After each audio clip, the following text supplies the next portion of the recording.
Hello.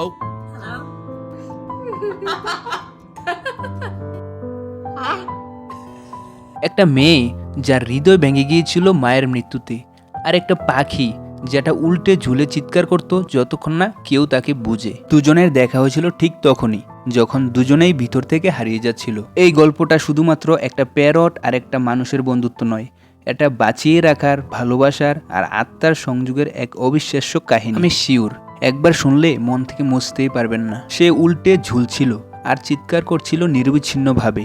সবাই ভেবেছিল সে পাগল আর হেঁটে চলে যাচ্ছিল পাশ কাটিয়ে। কিন্তু তখনই এলো ডারিয়া নামের এই মেয়েটি।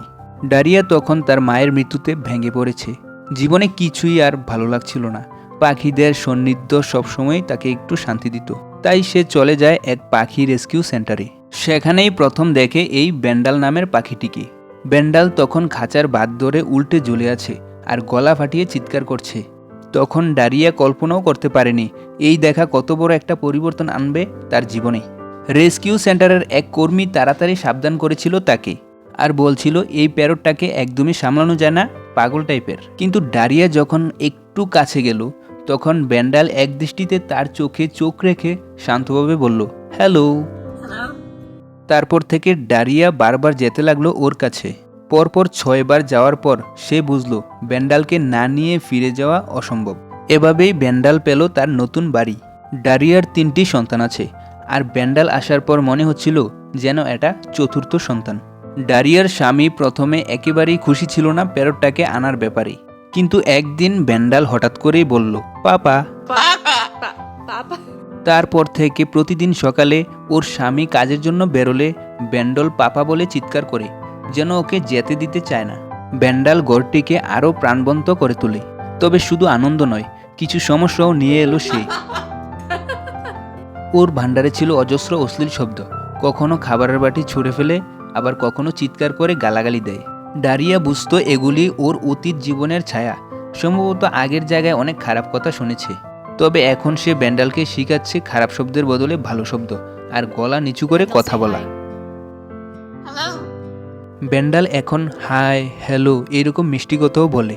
এমনকি এখন সে হয়ে উঠেছে বাড়ির পাহারাদার। ডারিয়া তাকে শিখিয়েছে যেই জুতো পরে ঘরে ঢুকে তাকে তাড়া করে পায়ের কাছে কামড় দিতে। সব চিৎকার, সব রাগের মাঝেও ধীরে ধীরে তার ভেতরের কোমলতা বেরিয়ে এলো। ডারিয়া যখন খারাপ সময়ের মধ্যে দিয়ে যাচ্ছিল, ব্যান্ডাল তখন আর শব্দ করতো না। শুধু পাশে বসে মাথা তার কাঁধে রেখে বলতো, হাই বেবি, হ্যালো। যখন ডারিয়া ঘুমিয়ে থাকতো, তখন ও ঘরের দরজার পাশে বসে থাকতো, কারুকে কাছে আসতে দিত না।